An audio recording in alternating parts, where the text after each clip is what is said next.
Hey, GLP-1 plus sides community. Before we jump into the podcast, please take the time to leave us a 5-star review on whatever audio platform you're listening to the podcast on. Share your story and how the podcast has helped you. This will help us get referred up in the audio platform so that we can reach more people that need our help, our support, and guidance from our doctors. Help us get loud and change things. Are you interested in understanding GLP-1 medications like Ozempic, wegovy, or Mounjaro? Then join us on the Plus Sides, Cracking the Obesity Code, the groundbreaking podcast helping people change their lives one episode at a time. The Plus Sides podcast is a disruptor. We're breaking down barriers, smashing stereotypes, and sharing inspiring stories that'll leave you feeling informed and empowered. Join us every week to learn from doctors who are specialists around GLP-1 medications like Ozempic, wegovy, or Mounjaro. They'll provide you with science and facts to validate these incredible stories. But that's not all. We'll also bring you the voices of the GLP-1 Mounjaro TikTok community, real people who face the challenges of obesity-related diseases and disorders and discovered the incredible plus sides of GLP-1 medications. Our episodes are filled with heartwarming stories, laughter, and moments of triumph. You'll connect with our amazing community members who are reclaiming their health and experiencing their fullest lives. Are you ready to embark on a journey of discovery and empowerment? Tune in to the Plus Sides, Cracking the Obesity Code, and together we'll change the narrative around obesity and end the stigma. Subscribe now on YouTube or your favorite podcast platform and join our incredible community. Let's celebrate the plus sides of life together because every story deserves to be heard. Every life deserves to shine, and everyone deserves access to expert knowledge and medication. The Plus Sides Podcast. You're not alone. It's not your fault. Hey everyone, before we dive in, I really want to share something personal with you. About, I want to say like 8 to 10 months ago, after losing 100 pounds on GLP-1s and keeping it off for a long time, I started regaining out of nowhere, and I was terrified. But I also started having hot flashes and bouts of crying and snacky cravings and waking up at 3 a.m. unable to go back to sleep. It turns out I was in perimenopause. So I started hormone replacement therapy, which is also called HRT, through a telehealth called Winona that specializes in this. And it changed everything. And now I'm sleeping better and my hot flashes are all but gone, thank God. And I feel like myself again. And it turns out that you can actually start perimenopause as early as 35. And well, I'm 46 and she's here.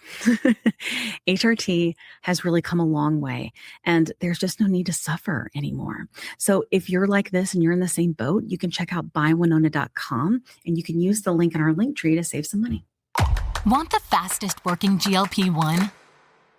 For half the price, Ro now offers FDA-approved weight loss injections cheaper. With results you can see faster. Lose 15% of your weight with the formula from Eli Lilly that hits not one, but 2 hormones to curb hunger and nausea. Weight loss faster, confidence higher, price cheaper. See if you qualify at ro.co/TV.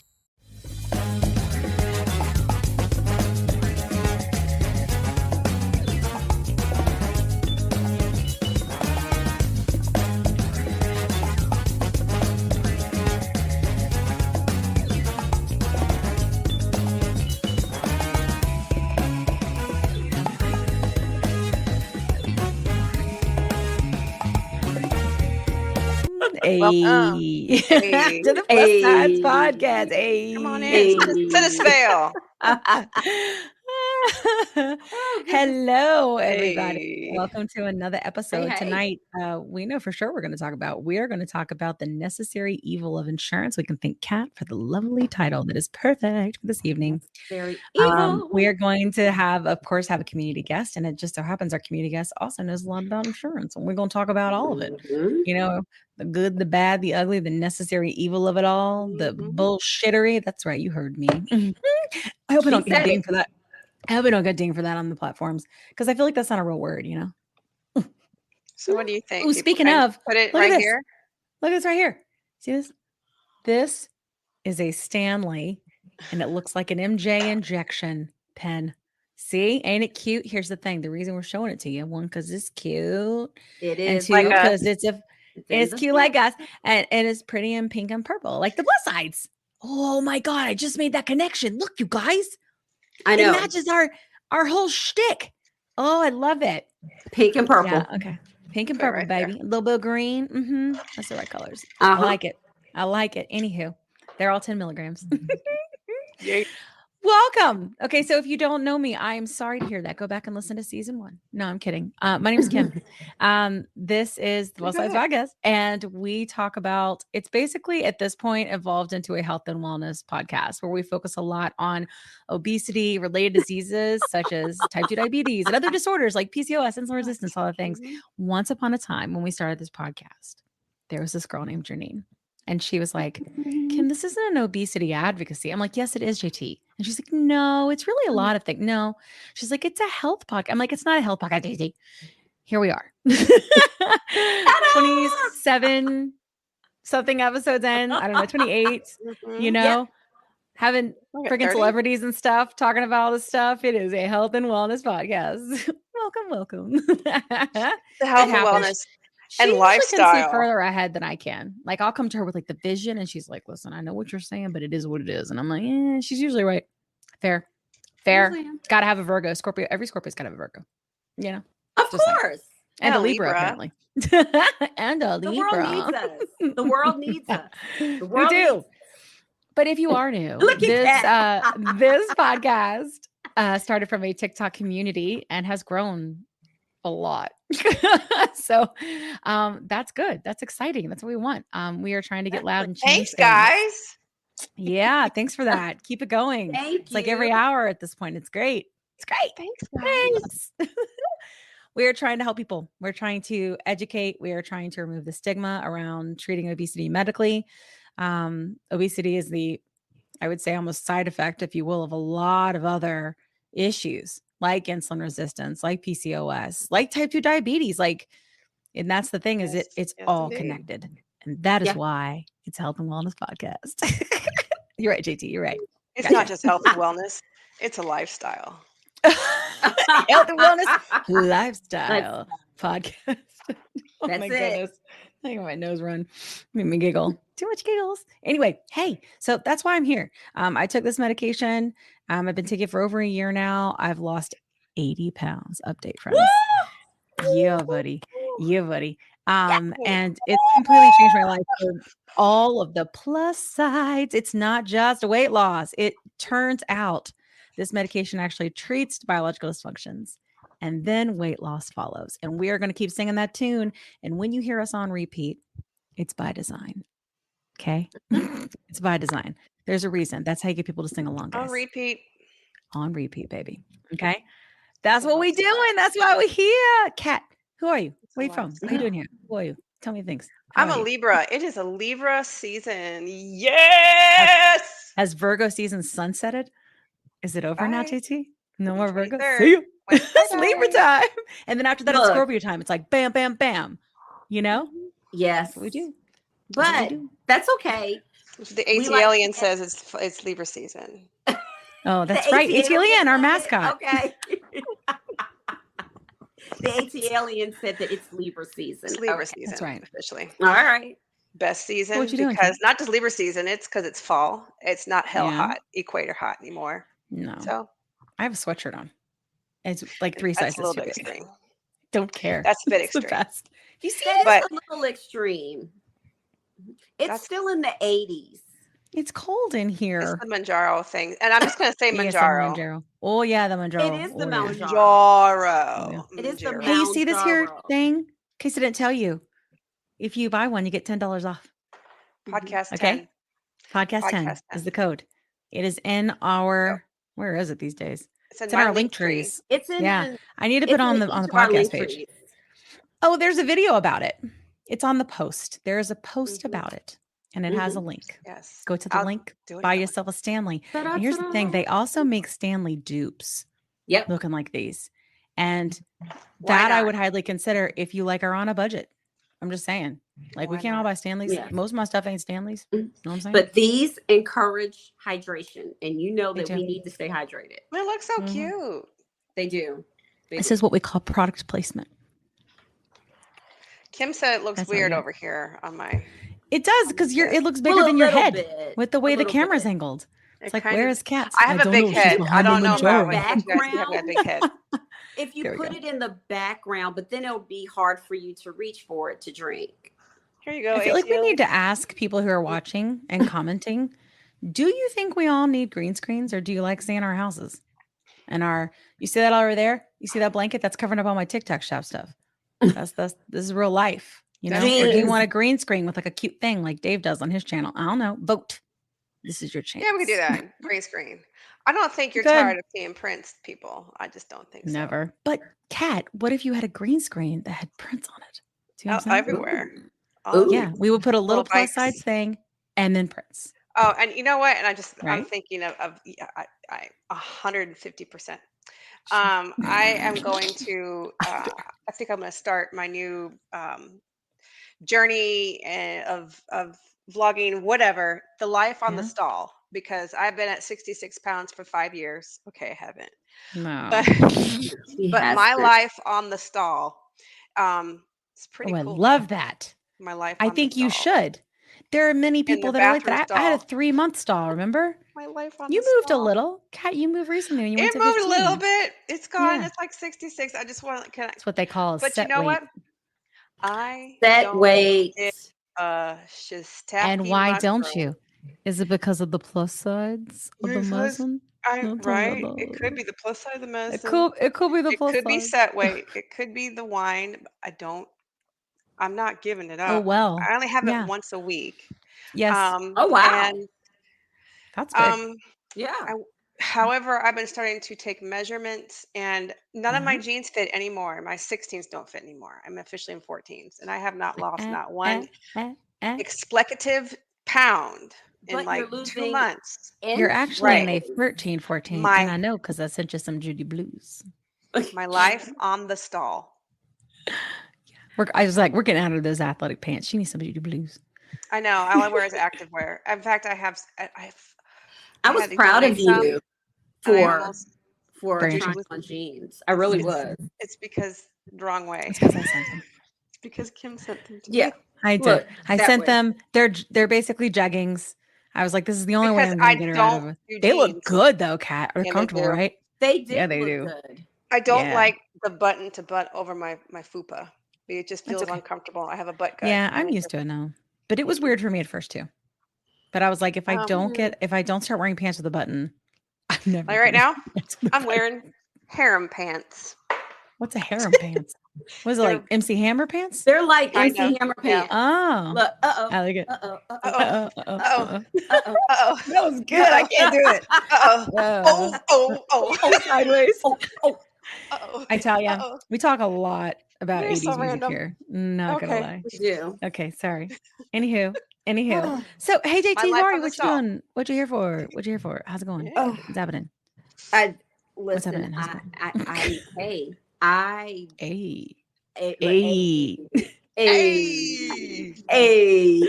We are silly tonight. Goodness. I know. I am It's here because we had a few with nights off. That's what. Yeah. shapewear on because we're in our smoothed and snatched era. Yeah. And I'm, wanting to look presentable for the podcast. Yeah, I'm wearing a And- sweatshirt that's 3 sizes too big. But Good for you. Good for you. I mean, but I am trying, but it We are doesn't getting look fancy. like I probably should shapewear, dress but I still have that fupa. So Fupa. I don't think that's gonna ever go away. Not the But, fupa. okay. Look, all right, fine. And Sure. my plateau broke. Yeah. So remember, I was going between 158 and 160 for like a month. Yeah. So, and it's not that that's the only measurement that we use, but I did reach a benchmark of 155.8. Yeah. So it went down to 156. Now it's down to 155. And and today I'm at 154. Get it? That's great. 4-ish pounds away Yeah. from it's goal. That's right. But it's like, what is goal? We should talk about that. Oh my God. I haven't decided which episode that's the best conversation. We can talk about it here. Dr. I'm Fatima so shook by that. and from the Oprah special said she doesn't have a goal. No. number for her patients. Right. I have a pretend goal, but it's not. I do 20-pound goals. My That's what I life on do. the stall is okay for me. I love that. I think that's the cutest idea ever. And I would totally watch that because I had a love 3-month that stall and I life wish on I the had had someone to stall. connect with like that, you I know, because love that that stall was life on the brutal. stall. Life My on a life on the stall. stall. That's, Yeah. I mean, because we have I all thought of that while I was experienced, writing today. While I and was you experienced a stall. You've experienced a stall. I think that I'm I maintenance. experienced like a set point plateau because mine kept Plateau, yeah. going back Back and and forth. forth, and it was like Yeah. within a range. So I don't know Yeah. what that's called. Is I it a don't know. stall? Pain Is in it a the ass. plateau? I don't even know what Forget. it is.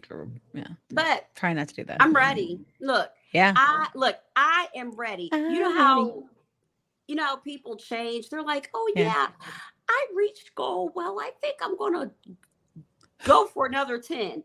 Yeah, I'm not that girl. I'm gonna tell you that right now. I am gonna be happy and in peace and in maintenance. I'm gonna be like this. Yep. Yes, yeah. indeed. It's so crazy. I can't even think about what maintenance looks like. And I gotta tell you though, it's weird. I wanna lose weight. I wanna lose more weight, but I'm with Kat.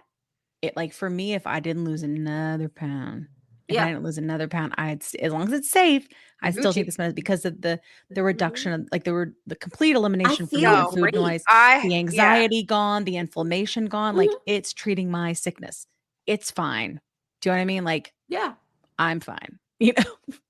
I feel great, and I do need my butt back though. It's become a concern. Oh, it's not coming back, honey. Mine has been gone. And remember, it about hurts 3 to or sit 4 on months it. ago, I talked about my butt and the lack thereof. I just really thought I had longer, JT. You're much smaller than me. I just thought, look, Kat still got her butt, but that's because she's doing butt stuff. Because she's doing butt stuff. Butt stuff. And I am sitting on my pad right now. And I've been doing clenches. I just need some help. Listen, I can't Why wait don't we for do it together? Dr. Clench Angelina. sisters. I can wait for listen, Dr. Angelina. Dr. Angelina and I, we definitely gonna have a conversation, but I think it's gonna be about a year. Like, well, at least about this. I talk to her all the time, but you know what I'm saying? Yeah. Because we need to have, in the words of Urban, we need to have a little chitty chat. Freaking Kat's over there exercising. She is. Yes, she is. Goodness. You can do it at your desk. Bless her. Bless her. Right. Look, bless her heart. I'm doing Pilates and walking. There you go. Pilates there is you great. go. We need I just move flexibility. around a lot. That's all I got right now. I got 2 jobs. The best I got is moving around a lot of butt clenches. You know, you're like at your that's desk doing a call, aren't you? So yes, I'm this butt marketing clenching. plan right I mean, it's a here. little. I feel like it's sort of evident. You see me bouncing up and down right now. I think it's helping. It's basically butt muscle squishes. You know. All right, I digress. We got to get going. I'm sorry. Yeah. Okay, hey, I know, we have a guest. We're going to talk about all the things. Okay. So especially as to do with insurance, you guys are probably like, shut the hell up and get to the juicy stuff. I know, right? We're gonna shut up now. We're gonna shut the up. right time. It's October is upon us. Re-enrollment. That's right. Speaking of October, 1, open enrollment, 2, breast cancer awareness month. I actually think it's also cybersecurity month, awareness month. I think it is. I should know that, guys. I should know that by friggin' heart. Look, But it just clicked. All right. So listen, 1, be secure. 2, get your tatas squished professionally with a machine. I mean, the other one's fine too, but listen, we were just here talking about, that's how the whole breast cancer thing came up. So we were sitting here talking about bralettes and the girls were like, no bralettes for me. And I'm like, listen, I get it, but I am wearing a bralette, the kind with the padding, and it's awesome. And they're like, no. And then we're like, wait, isn't it breast cancer awareness month? So I don't know. I wish we had a pink background, but we don't. So we're just kind of going to go with it. But I mean, we're just going to call it Save the Tatas, right? And we're going to focus on my walls, and that's the background. Okay. Hashtag Save the Tatas. That's still a thing, right? Yeah. I'm sorry. And the other, I don't know what the awareness is for cyber, but be aware, change your passwords, lock it down, don't open links you don't know. Don't open attachments you don't know. Stop that. There you go. Awareness complete. Yes, indeed. You are now aware. Okay, sorry. Anywho, let's bring in our guest. What do you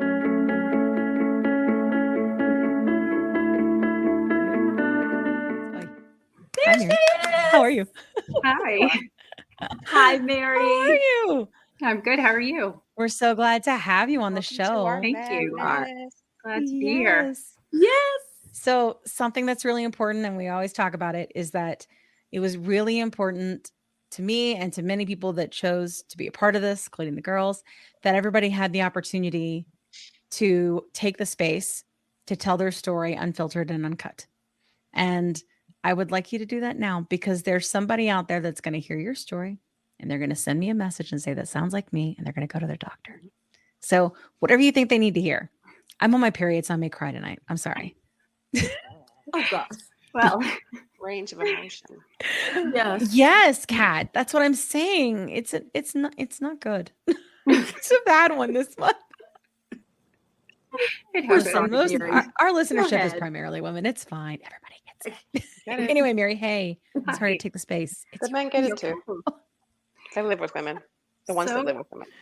I'm willing to bet my story is kind of similar to a lot of people's out, that they were the heavy kid and grew up, listening to certain keywords. And, in my case, I was a chubby child, and it just continued to get worse. And, my mother was very skinny. So she was frustrated, and she would make certain comments that I still remember to this day. Things like, if I wish I could buy you nice clothes, if only you would lose some weight, things Oh, like I that. know. Listen, and I think our mothers didn't understand the impact that would have on us later. I really think so. It's the 80s, the 90s, things were different. So you say things like that to people, and then, of course that affects you later on in life. And so I was the fat kid in school, and all through high school, I was on the morning announcements, and I remember dressing up for Halloween as Buffy, who I was like so into Buffy the Vampire Slayer, and I had like a blonde wig because I'm not actually blonde. I'm a redhead. Blonde. And the two guys that I was on the announcements with, one of them was like, "Did you eat Buffy?" Stuff like that, which I will tell you that guy actually reached out to me a couple years ago and apologized for that. So that was interesting. What a turd. Oh. Sorry. I'd have been like, But I at don't least he forgive you. apologized. He did. He really did. And I was like shocked. I hadn't heard from him in like, 15 years. Yeah. And, Wow. Yeah. I felt really bad about it. yeah, but I was until probably my very early 20s, and I started to exercise and change things up. But the problem with that is that I did the extreme. It was all about the extreme because, I didn't know what food noise was, like I didn't even, I didn't understand what it was that was going on. I just always knew that I was the fat one and I didn't want to be. So I started really restricting calories and like exercising like till, craziness, and it's just not sustainable. So I did it. I started doing CrossFit after a while, like probably in my early to mid 30s. I was competing in CrossFit competitions, but I wasn't eating enough to support the muscle growth. So eventually it came to a point where, like the perfect storm happened, and here comes the weight coming back on. And now I'm in pain all the time, and I can't exercise anymore. You go from losing, I probably lost around 100 pounds from when I was in my early 20s till I started, the cycle of disordered eating, which I think all of it is disordered eating when you're, overweight, and it's, you're binging on things senselessly, even though you're not hungry, to the restriction, all of it. It's just a bad relationship with food. Yeah. So a couple of years ago, my husband and I moved from Florida to Maryland, just outside of DC. And I started working in DC. And so I stopped moving as much because I was constantly up on my feet previously. And the weight came and like the aches and the pains and all of the things that come with it. And I woke up one morning and, it's not just one morning, but you realize, oh, wow, I put all my weight back on. So it was tough, and nothing that I tried worked, like nothing. Cause now here, when I first lost all that weight, I was 20 and now I'm 42. So it's not the same. So I did my research, and, I work in human resources and with a specialty in benefits. And I decided that GLP-1 medication was something that I wanted to consider because I knew there was something not right. I just didn't know what it was. I happen to have an excellent primary care provider. He listens to what I say, and he will change things up with me, and we'll explore whatever options. That is the most important thing. I see a lot of people say, like, oh, my doctor won't prescribe this, that, and the other. And my response to that is get a new doctor, because he's not listening to you. Absolutely. Yeah. He or she. So we tried, and I did change jobs in between when I first decided I wanted to explore GLP-1s and where I am now. So that's a big key. The insurance that I had at the time denied the Ozempic. Of course, I didn't have type 2 diabetes.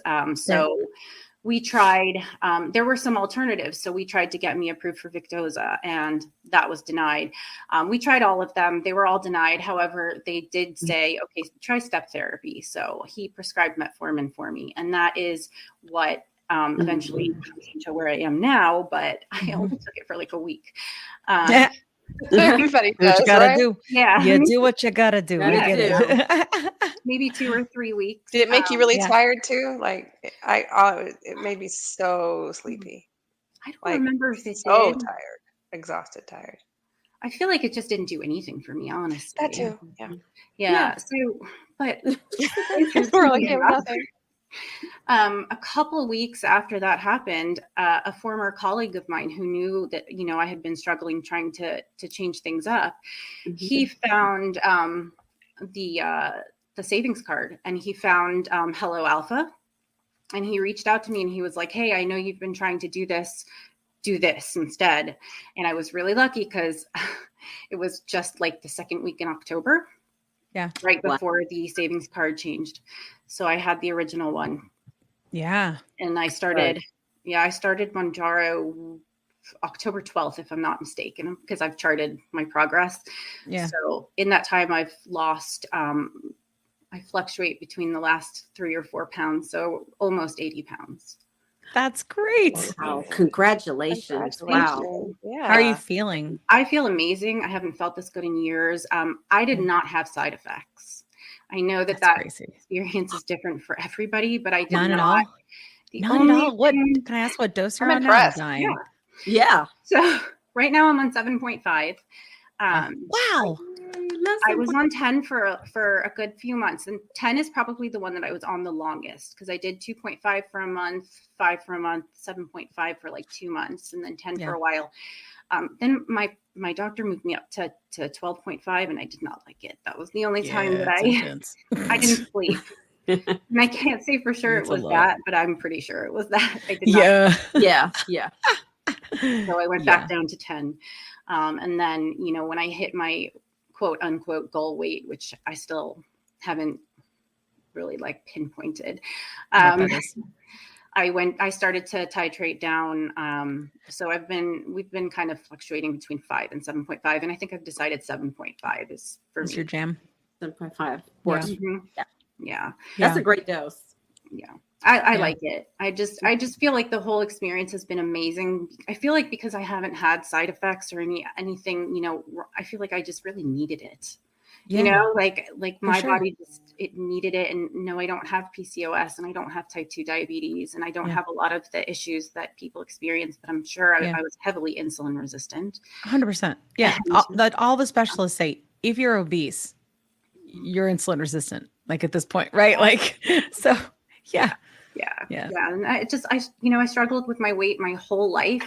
This is the first time that I've been able to not have the food noise, and I can make something for dinner and I cannot finish the whole plate because I recognize when I'm full. Like I can eat whatever I want. I don't need to worry about counting calories or dieting, or I can't have that, or I can't have that. I can have whatever I want as long as it's a reasonable amount. And it is because now my body actually signals when I'm full, whereas it didn't before. So, and that's, I've never known what that's like my whole life. Yes, me either. It's incredible, right? Yeah, I completely relate. It's amazing. It is. How have you had any other, the girls and I were talking about how, because JT, that this is a health and wellness podcast. And Y'all know I give credit. Come on. And we were talking about there's so many different plus sides. I mean, I guess I kind of knew because I called it the plus, but in a way. But I mean, there are so many different plus sides. Like, it's great about the food. The food is a big deal. But what about like mental? I mean, have you had any like inflammation? Like, are there any other things that you feel like you've experienced that have made your life Yes. better?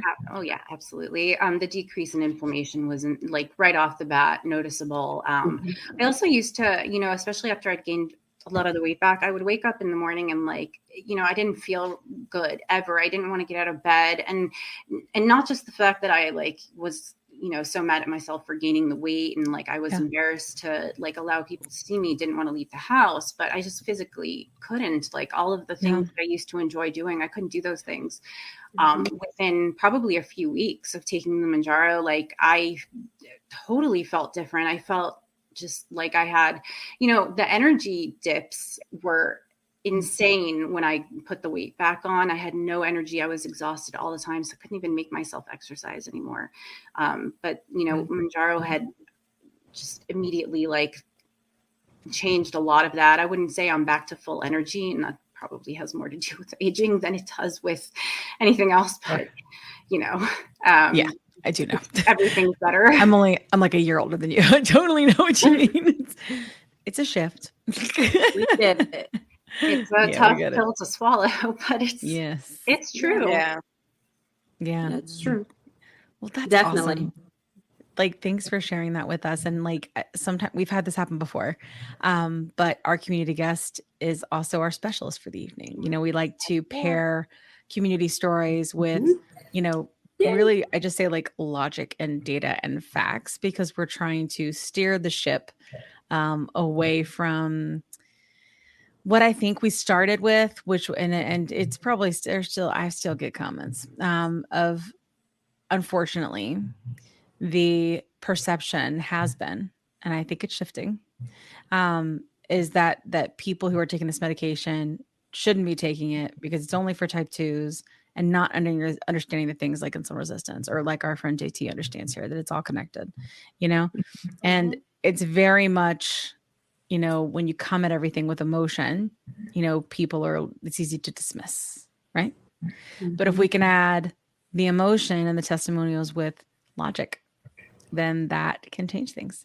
So we would like to kind of talk with you a little bit about what you do. So can you tell us, like you mentioned human resources, a little bit more about that? Absolutely. Yeah. So interestingly enough, I used to work in hospitality, but I didn't love it. And when COVID hit, I changed things up and I went back to school and I got my degree in human resources. And so for the past 3.5 or so years, I've been working in human resources with a specialty in benefits.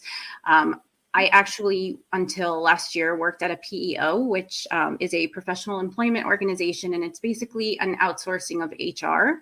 And so instead of working with like all facets of human resources, you're specialized to a certain department. Mine was benefits. And I have never in my life learned so much about, major medical insurance, amongst other things, because it is so incredibly complex and difficult to navigate. So you really need some specialized knowledge in order to, do that, or someone who does, especially when problems arise, or understanding why.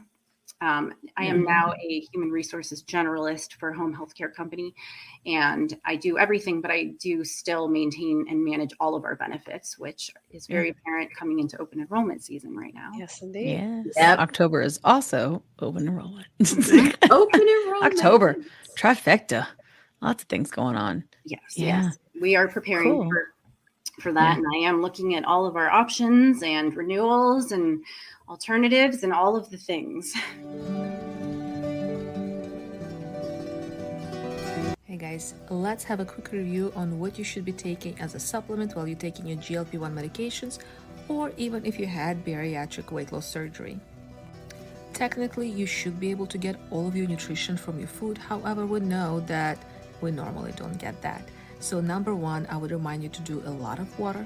It's not a supplement, it's essential, but don't forget your water. Also fiber. We must have at least 25 grams of fiber a day if you're a female and 30 grams of fiber a day if you're a male. Other useful things that I will mention: papaya enzymes, and it can be in any form after you ate, may help to soothe your heartburn, and some vitamins, multivitamins, prebiotics, probiotics. All of those are really big, really for anybody, but especially if you're going through a weight loss journey. I would also recommend to have at least a little bit of magnesium citrate or Mago 7 on the shelf to help you out.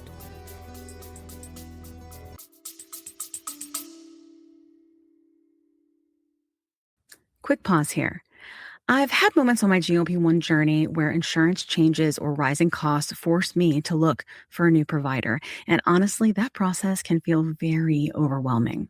But that's why the Plus Sites podcast is partnered with GLP Winner to give our subscribers a resource to help them make that decision easier. GLP Winner is a comparison platform that lets you explore telehealth providers in all 50 states, whether you're looking for brand name medications or compounded options. You can see pricing up front, read reviews, and get a clear picture of which provider might align best with your needs. Check it out today at glpwinner.com/plus-sides. That's glpwinner.com/plus-sides. Don't forget the Z. Let me tell you a quick story.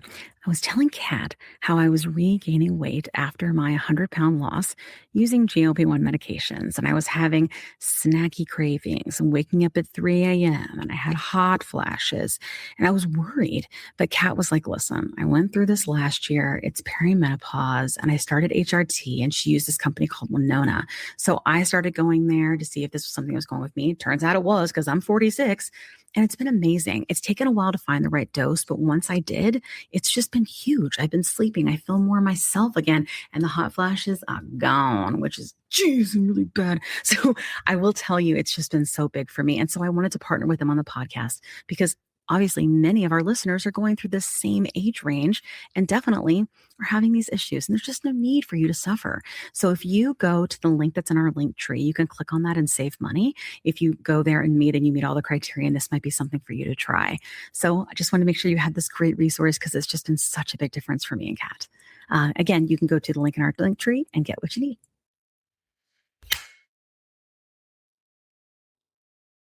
"20 seconds a week to lose 20% of your weight in a year with diet and exercise. That's the power of GLP-1s through Ro.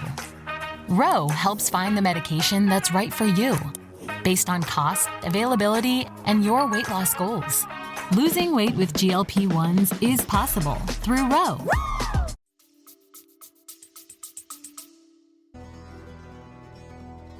So in terms of open enrollment, like if people are wanting to advocate to have, obesity medication added, or included, is it too late?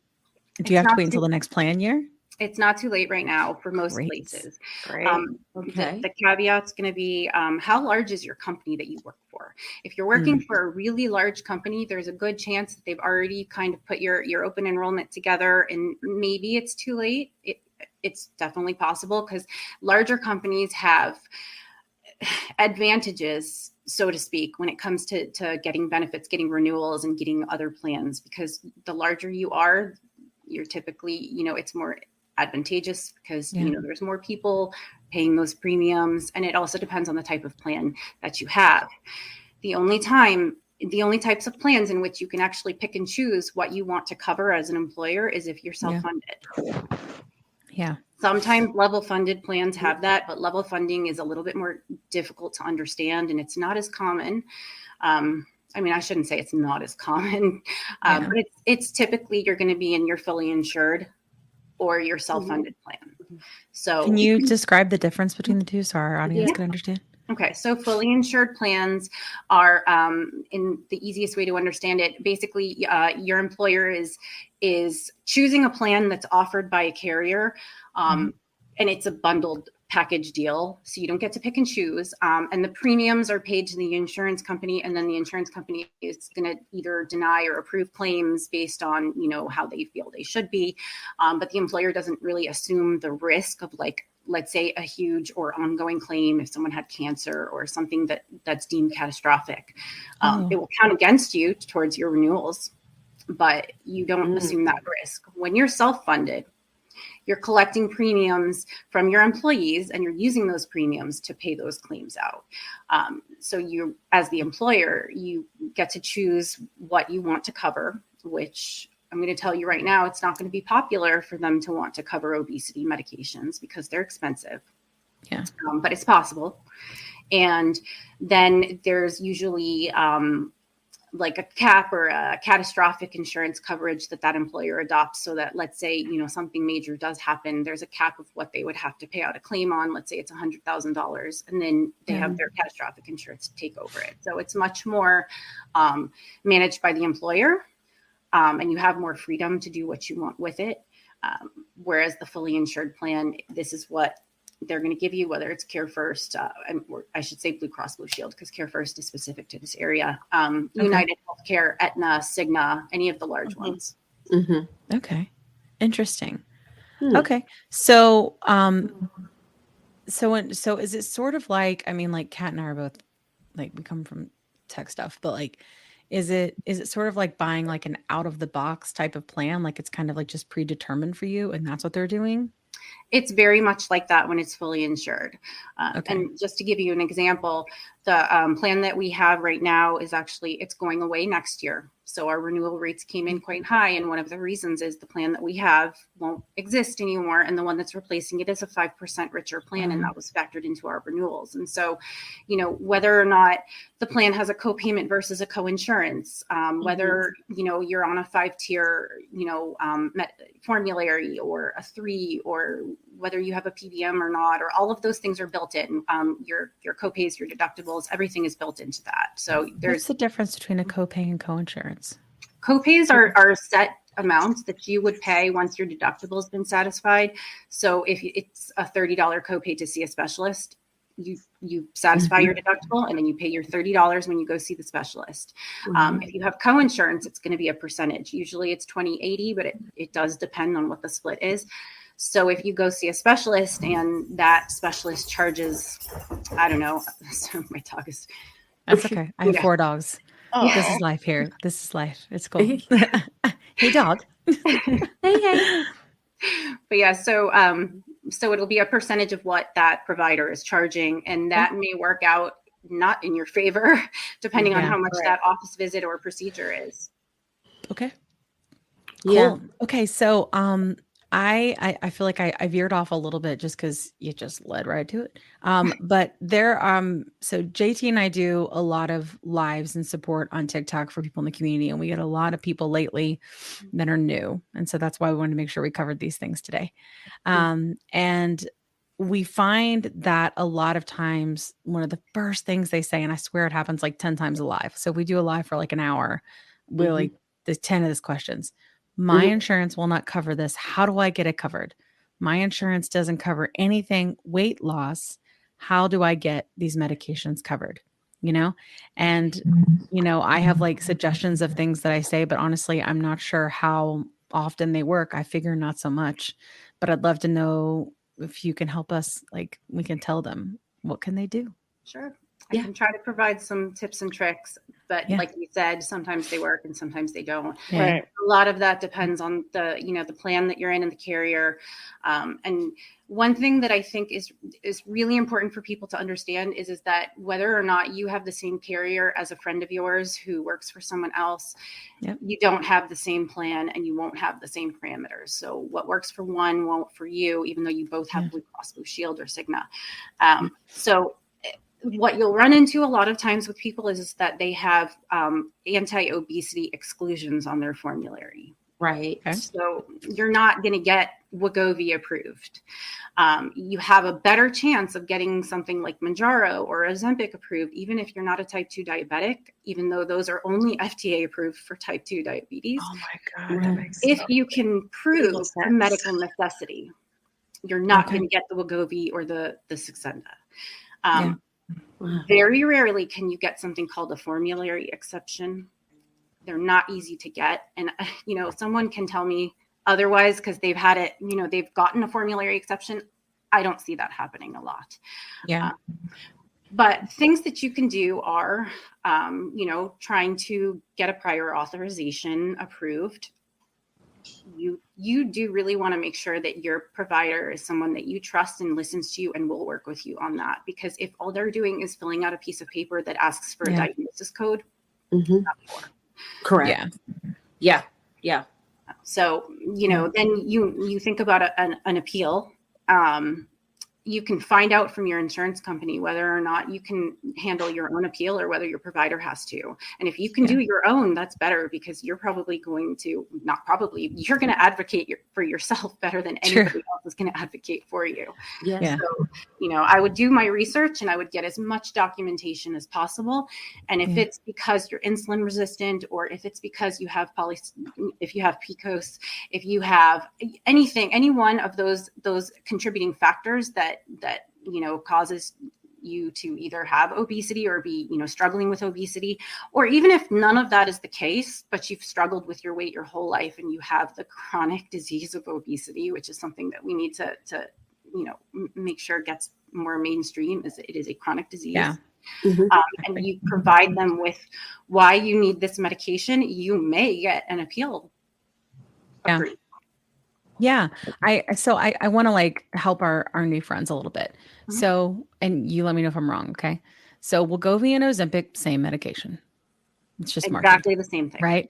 So if we know that there are peer-reviewed articles and studies that show that Ozempic treat a lot of different medical conditions, there is a possible opportunity, regardless of a weight loss exclusion on your plan, that if you're going to take it for those medical reasons, that your doctor can do a prior authorization and go by that diagnosis, and not that they're using it to do anything with weight, because, you're sick.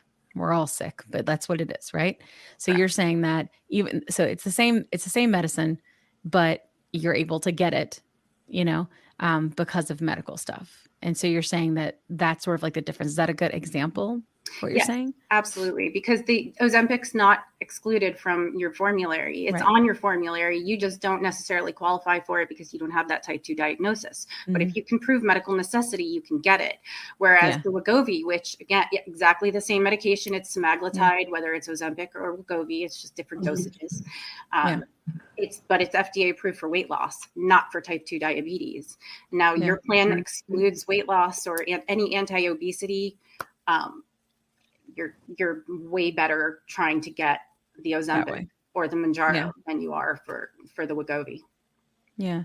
So that's what we call a lot of times as off-label use, right? So, correct. Which is ridiculous because it's the same. But taking it off-label and getting it approved off-label, which is what pretty much everybody that's on Mounjaro right now is doing, because it's not yet FDA approved for weight management. Correct. So for our new people, I didn't make that up. Someone in HR benefits said so.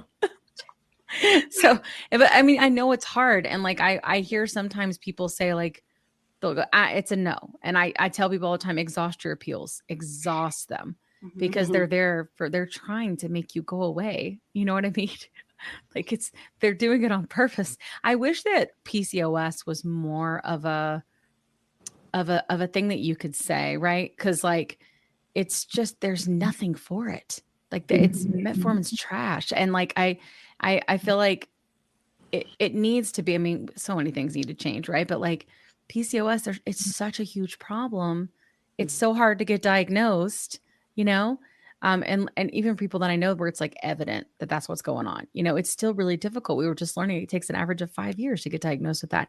And there's not any treatments. So other than birth control, for God's sakes. And, it's do we really need to do that? So it blows my mind that isn't something that's considered a medical necessity yet. But I am hearing some people say PCOS plus high blood pressure plus sleep apnea plus, and they add kind of in all of those things, and they're having better luck with that. Have you come across that at all? Somewhat. I mean, there have been, I have heard of people who have had PAs or appeals approved because of either PCOS and or some other, medical issue that they have that's, and the obesity is a side effect. So I probably would say don't go to it from a place of I need it to manage my weight, because that's probably not going to get you there, right? Right. And you need to come to it with something that's going to say, okay, well, it might be even a side effect of your obesity. Like I mentioned to you that I could barely get up in the morning. I was always in pain. There's nothing that I can prove about that makes it medically necessary. But let's say somebody had, sleep apnea is a good one that actually can kill somebody. I mean, I hate to use those terms, those extreme terms, but it can. So if a GLP-1 medication can prevent that from being the case, and it's medically necessary and you can prove it and you have documentation to back it up, you can get FDA approved. It's just not easy. I mean, I'm not going to sit here and tell you that any of my knowledge is going to get you very far, because to be perfectly honest, didn't get me very far. And it was for me. And the metformin that was required for step therapy didn't do anything for me. However, on 7/1, when a bunch of insurance carriers added Mounjaro to their formularies, it did do me very well, because they required step therapy and not a PA. And so I immediately was able to exhaust my deductible. And now I'm only paying the copay for that. Wow. Oh, that's great. Wow. Great. I think people forget, like, formularies get updated, what, about every quarter or so? Yeah, every quarter to every 6 months, but they can actually do it whenever they want to. And there is the fine print is on there saying that, it's subject to change at any time. So, but typically you'll see changes 1/1 and 7/1. Those are really popular times for that. 1/1 and 7/1. Which means that even though it's on the formulary now, it may not be 1/1. Yeah. When we come back, we got to talk about that too. We're going to talk about that too. Go ahead, Kat. Sorry. All right. So can you explain, this confuses me, the role of PBM versus your medical insurance plan, and why do we have to toggle between the two to get our lives together? Absolutely. I do think it is. Why is it so effing miserable? I think PBMs are confusing because people are assuming that their insurance is, making those decisions, but they will contract out PBMs, and PBMs are pharmacy benefit managers. For example, like Caremark, CVS Caremark. And they basically, what they're doing is negotiating on the insurance carrier's behalf, or on on all of our behalfs, to provide you with lower cost prescriptions. Now, I know we're all going to make a face right now, because I am, particularly considering how affordable this medication is. And it's not. But in this case, those PBMs are probably not working for our advantage, but it's for a lot of the more mainstream drugs, like, your blood pressure medication, stuff like that. And they negotiate with, the companies that provide these medications and try to provide us with lower cost medicines, and they manage claims and, the appeal, all of those things that we're talking about when it comes to prescriptions. That's what they're doing. And so the insurance companies contract with the various ones to handle that for them. Wow. Wow. That insurance companies are doing, like, or I'm sorry, not insurance companies, companies in general. We've seen a lot of stuff lately, like, oh, we're going with this. Like, one of them was a new company, and they were like, oh, we're going to contract with these big PBMs, and we're going to offer, or insurance companies, and we're going to offer, like, basically a health and wellness. Like, you can have Weight Watchers, or you can have a gym membership, or you need to do keto, because then you'll never get diabetes if you do keto. Yeah. I know a guy in particular has a show just like this, talks about different stuff, but the same stuff. He's got diabetes, and he ketoed his face off. So, because it's genetic, but there are people out there who are doing that, who are trying to, but I'm curious, like, in HR, when you're making those decisions, why do they do that? I mean, like, is there a benefit to it? Like, it's like, I just feel like it's straight trash. It kills me how we keep trying to solve the same friggin' problem, you know what I mean? With the same friggin' things that, like, we know continuously fail. And I'm just, like, wondering, what people thinking when they're doing that, Well, I can tell you that personally, I'm not a fan of these wellness plans, quote unquote wellness plans. I don't think that they're a real true benefit. When I'm sitting down to look at the benefits that we're offering or ones that we may want to offer, I want to provide a value to all of the employees as much as possible. So, I've seen these things. I've seen them. Like where you can offer like a gym credit and you can offer all of these things, but not everybody wants to go to the gym, and they shouldn't have to feel badly if they don't. Or these walking challenges where like you say, my okay, how gosh. many steps a day? I mean, I'm sorry, that's not a benefit. It's not to me. It's not a wellness program. It's not.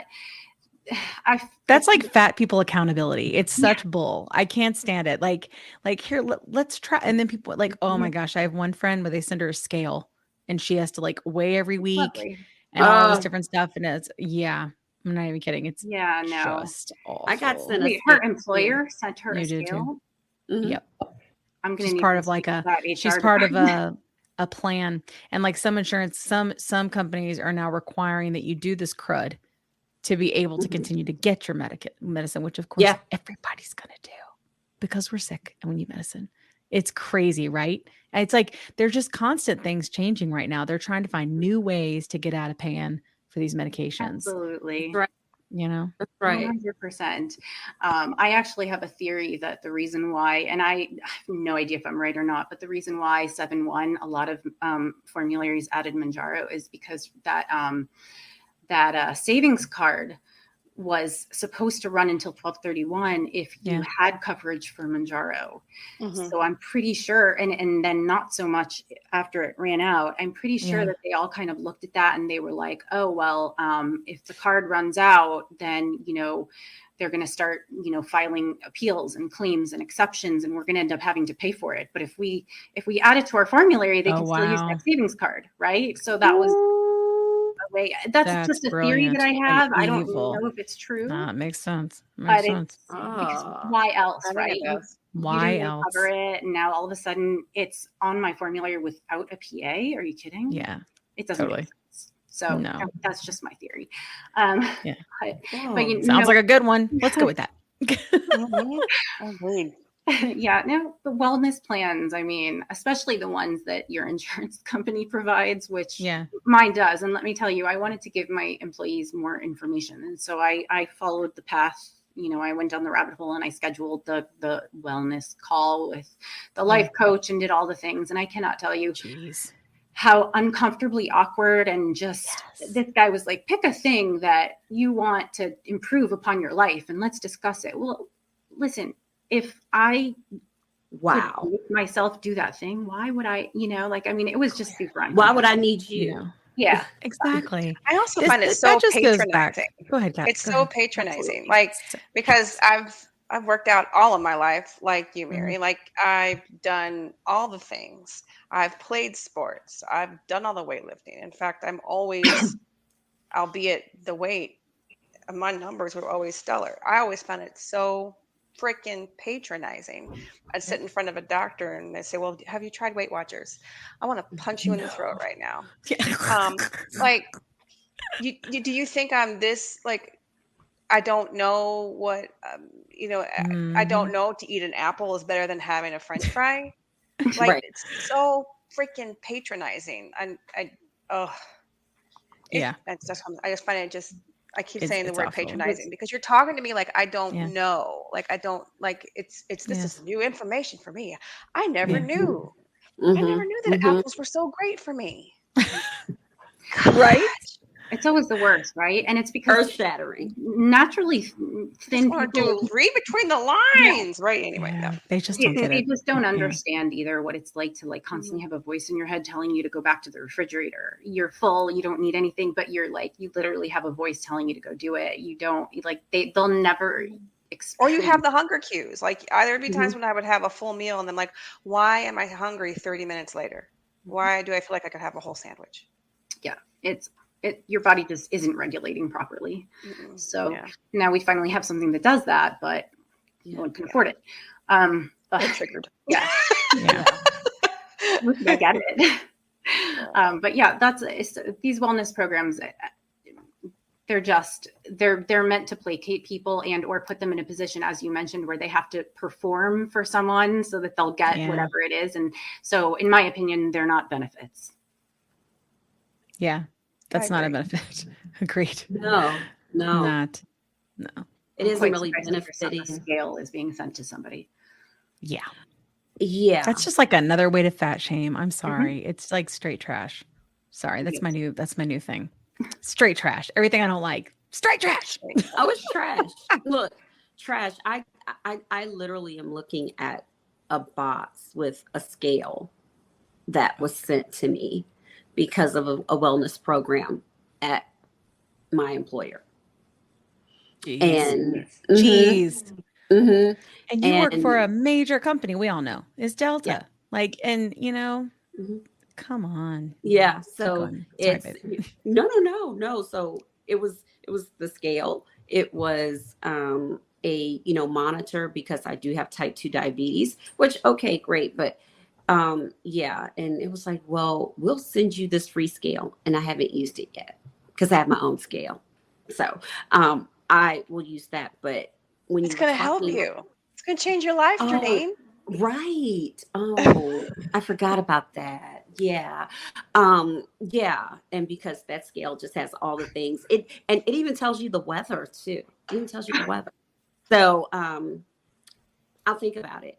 But when you were talking about the insurance, the co-insurance, the approvals, the denials, I know I had to go through a prior authorization process, even as a person with type 2 diabetes for Mounjaro. We were switching from like one company to another, but it was still like the sister company to the main company. And they kind of lost my PA, and it was just lost in the shuffle.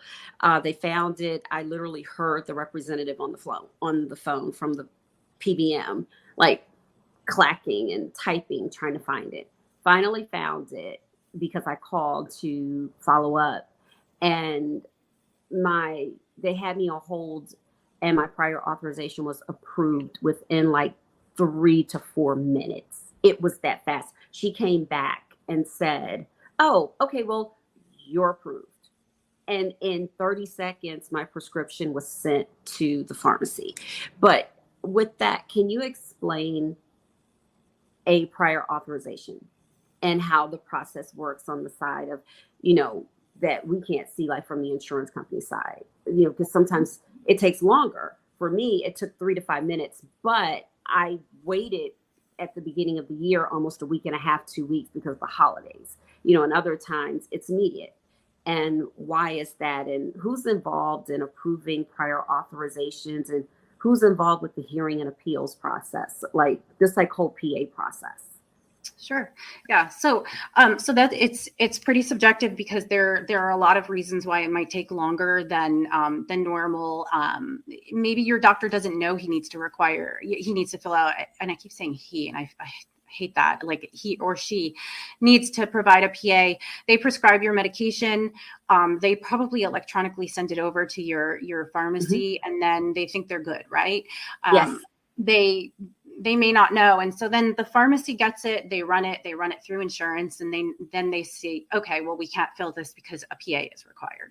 So now here's where it comes into play, whether the length of time that it takes is, does your pharmacy immediately fax it over to your provider? And then is your provider given the PA right away? Sometimes that doesn't happen. And if it's like a smaller provider, maybe you just have like one person who manages that, and that person was overwhelmed that day. They didn't give it to that doctor. That's when you need to stay on top of things. So first of all, I recommend knowing your formulary. And I also, to that respect, getting the right formulary, because if you are with one of these larger carriers that has multiple formularies, make sure you call and ask which one is yours, so that you know that your medication is going to require one, so you can stay on top of people. Or, your pharmacy may reach out to you, or you reach out to them. Hey, why is this taking so long? I need my medication. We're trying to get a prior authorization. Okay, call your provider. You need to follow up. I mean, it's not ideal, but you're going to, again, this is where I say you always have to advocate for yourself. If you need something, you are the one who's the best person to get it. So that's probably why it's taking so long. And it depends too, like, what are they requiring? Are they just requiring a diagnosis code? Are they going to require lab work? Are they going to require, there's a multitude of what may happen. And so you can also call your insurance company and ask them what the PA requires, because maybe you don't have the lab work. And so then you call your provider's office and say, hey, they need this, this, and that. Do you have time for me to come in tomorrow and get lab work done? Whatever it is. Mm-hmm. Knowing is half the battle.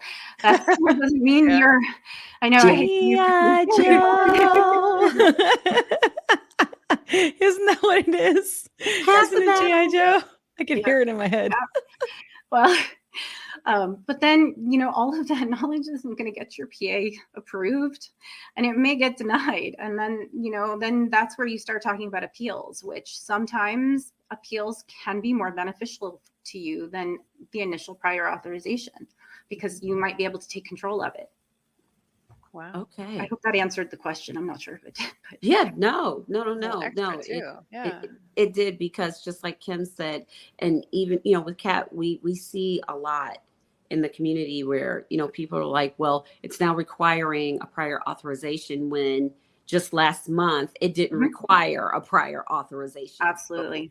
So, we're seeing where this new requirement is being, it is now required, like, in the middle of the stream. Like, the medication is already on your formulary. No PA was required. Now, all of a sudden, a prior authorization is required. Yes. So it's they can change it at any time. Wow. Okay. Well, I mean, that makes sense. Like, I definitely think that way too. Like, it's bull. Sorry, you too. But like, it really is, because like, what I learned with that, JT, and because like, you're always the one that's like, hey, listen, like, you always let me know, like, listen, there's some changes seen in the news. Like, I'm hearing the community, like, you always know when that kind of stuff is changing. And what it had kind of helped me do, because like, you're always letting me know, it's like, it made me realize that we literally, no matter what, if our insurance covers this or not, it is a blessing, and we only have today, and that mentality is a massive shift for me, because I've always been obsessively worrying about those things in the future. And the medication itself really helps me not do that anymore. But I don't worry about it, because I know that it does no good, because it could change tomorrow. All I have is today. You know what I mean? Right. That's why, like, I think that mentality too of like, oh, what if I gain the weight back? What if I do? Been there, done that. You know what I'm saying? Like, then I do, but at least I had this time. And I think that's, I don't know if other people are quite getting there yet. The medicine has helped me get there. I could never do this before the medicine. My brain could not make these connections. Yeah. But it sucks. It's going to change. It changes constantly. And tomorrow I could end up where I'm going to have to go pay $500 or whatever it is to be able to get my medicine, which is insane. Yeah. And the fact that they can change it at any time, but they don't even have to like forewarn you. They don't even have to tell you. So people are like it's on. To the pharmacy to refill, to pick up their refill. And it's like, oh yeah, you now require your plan now requires prior authorization. So once I mean, these past few months have just been like ebbs and flows with the whole insurance process, especially in the GLP-1 community. But once the prior authorization, let's just say you've exhausted, all of your appeals with to get an approved prior authorization, and you're now to the point where your doctor agrees to advocate for you for a peer-to-peer review. Can you explain how does a peer-to-peer review work, and why do you want to get to this step? Sure. So this is where, instead of a piece of paper, that's being faxed over to the insurance company for prior authorization, you actually have two doctors talking to each other on the phone now. So your provider is going to speak with whoever reviews claims on the other end for the insurance company, whether it's the medical director, it could be a nurse, it could be a physician's assistant, whoever's in charge of that, and they're going to verbally appeal to them that I've prescribed this. This is why this patient needs this and that. It's literally what you would expect when you hear peer-to-peer. It's two medical professionals discussing why this medication is necessary, and then they make their determination based off of that, as opposed to a medical professional glancing at your PA or claim and in 5 seconds deciding, nope, don't need it, pass. So yeah, there's a human element to that. And so it is sometimes more beneficial. Okay. Wow. Never knew Wow. that. No, I've heard that a lot. That a lot of times, like if you even get to that, from some of our doctors, that if you even get to that stage with peer-to-peer, the chances of approval are higher because you usually aren't talking with like an obesity specialist.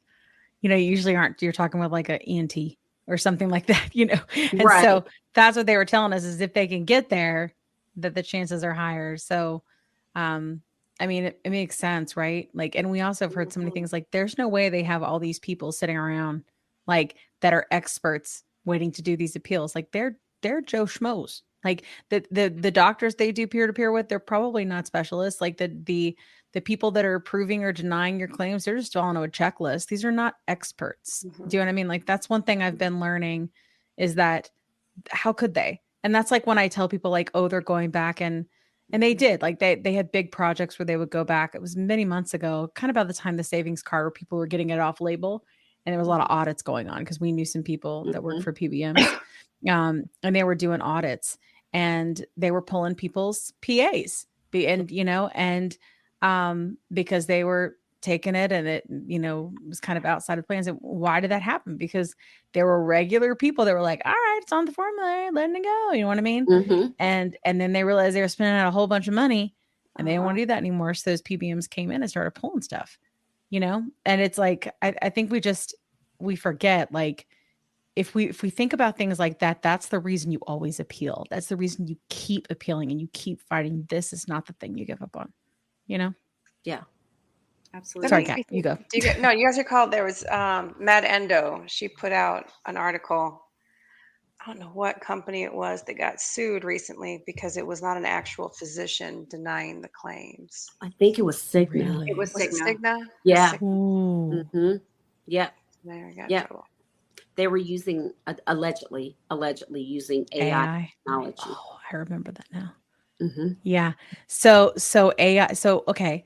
So it was peer-to-peer though, right? But they had to do peer-to-peer, right? Because physicians aren't denying the claims. I think it was the initial claim was being denied. Like they were being denied in like 10 Correct. seconds. Right and It left. was like thousands of claims that were being denied in 10 seconds that hadn't even. It was like it was a pretty big deal too. I mean, it was a lot, and it was just denial after denial after denial. Mm-hmm. Mm-hmm. Yeah. Exactly. Jeez. Yeah. So how much did you save, Cigna? Right. Well, but anyway. So you mentioned step therapy. We've talked about this. Could you share with us what that all entails, and what is the insurance company's goal or end goal with doing this? Sure. So step therapy is basically, it's the insurance company's way of saying, hey, there's a cheaper drug. So maybe you need this drug, but before you can take it, you're going to have to try this one first and see if this cheaper drug. Well, that's exactly it. Great example. Yeah. Metformin is the best example because it's 9 times out of 10, it's what they're going to do. And so what they're going to say is you have to try and fail. And that's an important word there, is try and fail metformin within 90 days or whatever stipulation that they put. And the most I've seen is 90 days.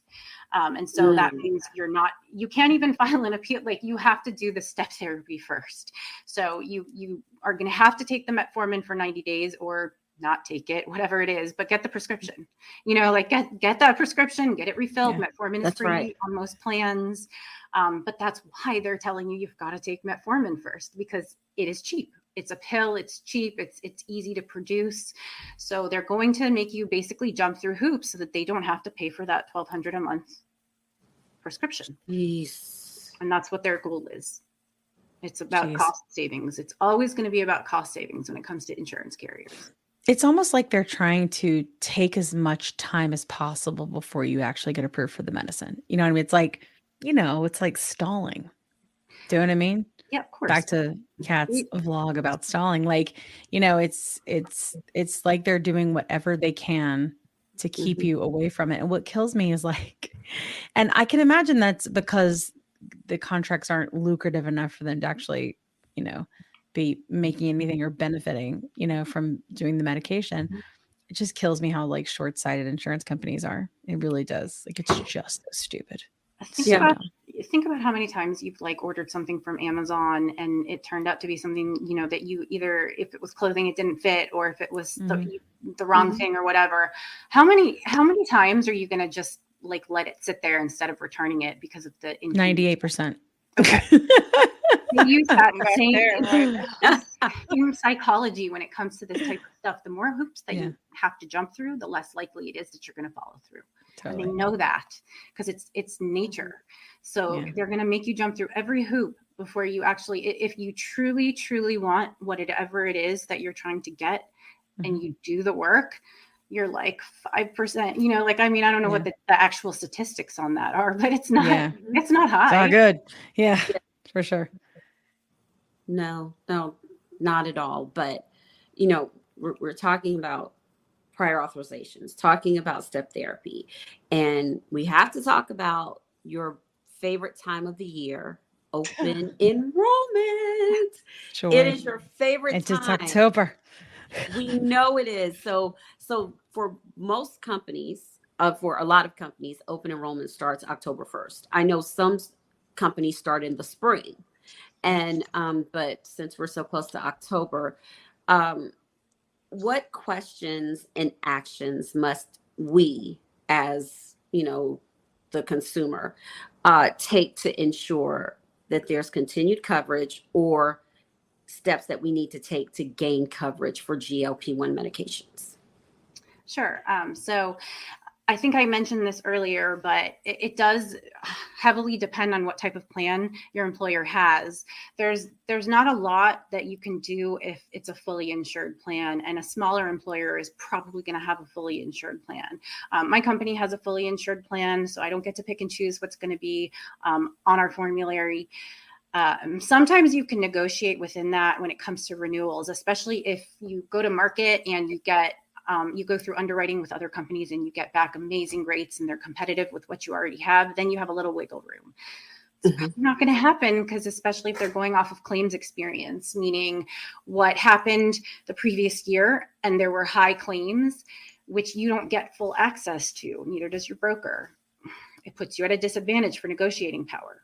Now, when you have a self-funded plan, and let's say it's this person's job to decide what's going to be on that formulary, or me and our CEO, or me and our VP of HR, whomever it is, you have the chance to go to them and appeal to them. Hey, I need this because, whatever. They may listen to you, especially if it's not just you, if it's, more people, and they're a compassionate company, they're a compassionate employer, and they want to do what's good for everybody else. And they're assuming, the risk with those self-funded plans and knowing they're going to be paying out these higher claims. That's why you'll see in a lot of cases where a plan won't cover weight loss medication, but it will cover weight loss surgery, because it's one and done. So that's always going to be the preferred thing, is one and done. Like, okay, well, we have to pay out a high amount, but just one time, and then you're good, right? And unfortunately, we know that's not how that works. Right. But what you can do is, again, it's a lot like filing an appeal. Bring documentation. But because it's your employer and you may have more of a connection with them, well, I'm sure you probably do. You can appeal to them as human beings. You can go to that HR person and say, hey, I need this, that, the other. The other thing to appeal to their senses is competitive advantage, because if you're providing very, slim package of benefits, that employer should know that there's a good chance they're going to lose you to somebody else. And if they value you as an employee, they're going to want to do whatever they can not to have that happen. Or give you a big fat raise so you can pay for it out of pocket. That's Yeah. much less. That's not likely either. Yeah, That's not likely. Trust me, I've hinted to that. Yeah. I am very Doesn't work. lucky, and I do love my employer. Yeah. But I do not get to choose those things, and I am Yeah, not too the only bad. person at my company that is, advocating for GLP-1 therapy. So Yeah. Well, it's good that there are more people, that are trying. And like going back to advocating. So I talk a lot about, I should have stopped there. I talk a lot about,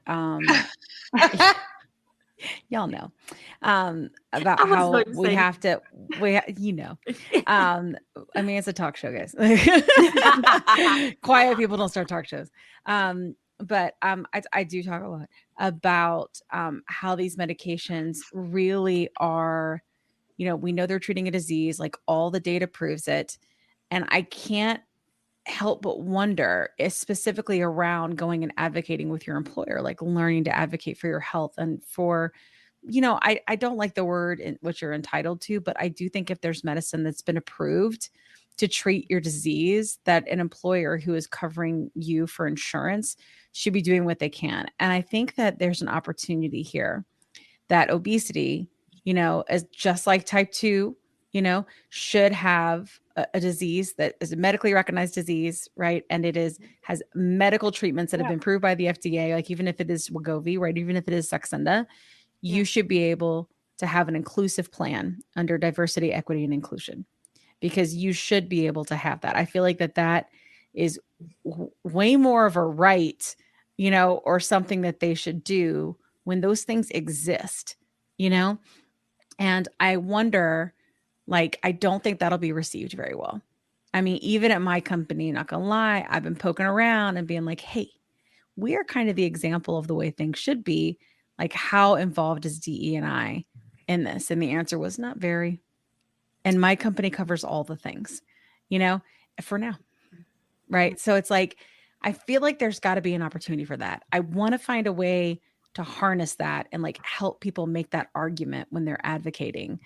And I'm curious what you think about that. And especially being in HR. And I know it's a little bit different because you understand, right? And even maybe of your peers, maybe who don't understand. Like, how do you think that would land? And what do you think they'd hear? Big question. Well, I'll tell you that I attended the SHRM conference this year. SHRM is the Society for Human Resources Management, and it's a huge conference over the span of a couple of days where, it's so packed you can barely walk around, and they have many, many, many courses on DEI. And I was so excited to take them. A lot of them were too packed for me to get into, but I did have the opportunity. And there were a lot of points that they brought up. None of the courses I took touched benefits, but you bring up a really, really good point. And here's what I'll say about it is that it should be a factor, and it's probably not the norm, but it should be a factor. And the reason why is because different demographics are more prone and susceptible to different diseases. So, there's groups that are more prone for type 2 diabetes. Okay. Right. There's groups that are more prone for breast cancer, since it's just about October, Breast Cancer Awareness Month. And if your history, your demographic, your race, anything that's going to influence that, and you can provide documentation, even just mentioning it sometimes, depending on who you mention it to, can kind of kickstart a fire under somebody, and they start to say, hey, you know what? Essentially, we are excluding you because it is your group that is being because of this, and now you're at a disadvantage, and that's a shame. And I think that we need to make sure that they know it's a shame, right? Because, if you're not practicing, or at least trying to practice DEI within any kind of a company, you're stuck in the Middle Ages. Why not? It's everybody should be towards that, that's, it's got to be a conscious effort. And I do think it needs to be, and this is what I'm sort of seeing as pushback, is that the issue of race is huge, and diversity, equity, inclusion, all of that with race, it's a big problem. And because it's such a big problem, it seems like they're not considering anything else. At least that's what I'm coming across a lot. When I try to reach out to DE&I people and say, would you like to come on our podcast and talk about this? And it's like, no. We're not doing that right now, and I think that's a shame, I really do. But at the same time, I'm not gonna lie, if it helps my friends, that Yeah. that especially those in the Black community that JT and I talk about a lot, it runs rampant. Obesity does, type 2, breast cancer, like those things you're mentioning, and I would love for them to be able to use this to get the medication and the treatment that they deserve. Like, leverage this initiative. Like, they should put their money where their mouth is. If you're Yeah. going to come up here and go, look at us, DE and I, prove it. Prove it. Exactly. Well, you want to be on the right side of history. And that's something my parents always said, Yeah. make sure you're on the right side of history. And we're seeing that this drug class, and I'm assuming especially in HR, has just taken, within like the past year, has just taken the United States by storm. For sure. And it has rocked every belief system that you may have. I mean, everything. And it's so funny because the company I work for last year covered wegovy. They covered wegovy. 2024, we don't. I mean, 2023, wegovy's not on the formulary. However, did you see the same type of reaction when Ozempic came out? But now, since Ozempic's almost an OG because it's been out so long, the price has gone down. Do you think it'll be maybe more acceptance of GLP-1s the longer Mounjaro is out, the longer, different drugs are out? I do. I think that, here's the thing, though. I don't think it's going to be tomorrow or even a few months. I think it's going to take a few years. A lot of what the insurance companies are willing to cover comes from Medicare. It comes from, the top down. And while Medicare still hasn't embraced it, the rest of the insurance companies are not going to. I do believe it's become a little bit easier now. Initially, I think Medicare had excluded any of these things, but there are initiatives for type 2 diabetes, like for insulin, to make it more affordable. They're not able to charge more than like $35 a month, where it was not affordable. And that insulin is a life-saving medication. Yeah. If you're diabetic, and that's another reason why I would get upset when I would hear about how I'm taking something away from diabetics, because that's a whole other can of worms. But I think it's going to take more time. I don't think that we're going to see major changes right away. I think it's going to be a few years. And that's very frustrating for those of us that have access to it right now, but may lose it, or people who already have lost it. I read a book in middle school. It was called Flowers for Algernon. Did you guys read that one? Well, but I bet Kat's about to. She loves new books. Oh yeah, it's a really sad book. I'm not going to lie. Oh, it's just about Kat, don't read that. a gentleman with deficits who has a surgery that he becomes overly intellectual, and it kind of puts him into other bad situations. But the point is that the switch or the change or the surgical procedure didn't last, and then he lost his ability to have the high functioning intellectual status. But the difference now is that he knew what it was like to have the knowledge, but no longer had it. So I kind of attribute it to that type of thing, where we have this thing that has changed our lives and given us this relief and hope, and they're taking it away. And now we know what it's like not to have the food noise or whatever it is. Yes. But we don't have access to the medication. And I think we're going to see a lot more of that. And I hate saying that because it sounds a little hopeless. Yeah. It's not hopeless. And it's going to become more mainstream and more accessible, but it's not going to happen right now. I do think that's why compound is here to stay for a while. Unfortunately, I think that even when the shortage ends, which I don't even know, what does it even look like anymore? But even when it does, and they're coming at it, there's going to be a lot of people who are still able to get compound, and they're doing it from when we've learned, some pharmacies that are not actual pharmacies, and they're giving research grade, they're giving research grade medicine. And it's not that it's necessarily safe or it's not. That's who knows what's in that. you know, but at the same time, if it says research purposes, if it says not for human consumption, and then you take it, there is no legal recourse. That's something that we learned, especially from a compound pharmacist and from obesity experts, who were pro compound, that were telling us like, but at the same time, the compound itself is still very expensive. Like most people can't afford Yeah, it 3, is. 4, 5, $600 a month any more than they can afford 1,200, 1,400. 100%. Like it is insane, the price tag. And the truth is what we have learned too is that we are paying for the rest of the world. They have regulations in place in the rest of the world that will not allow for this kind of, frankly, price gouging.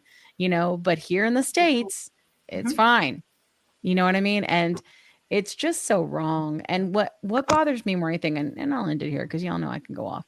But what bothers me more than anything is this is just stupid. There is nothing I cannot stand. I'm with JT, a thief and a liar. But also, people are just dumb. And literally the way they have gone about this, insurance companies, of handling those who are pre-diabetic or pre-diabetic, right? Where they're just kicking the can down the road because it's going to be somebody else's problem in 3 years, right? That's how they've looked at things. They've all been doing it.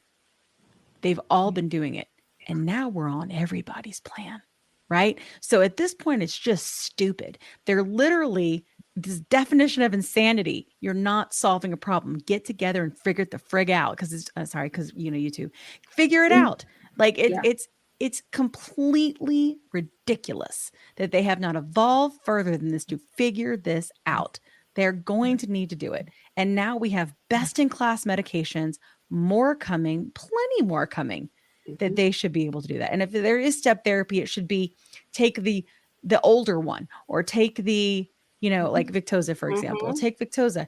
The only saving grace I feel like we've got coming is that liraglutide, right? So Victoza, it's going to lose its patent this year.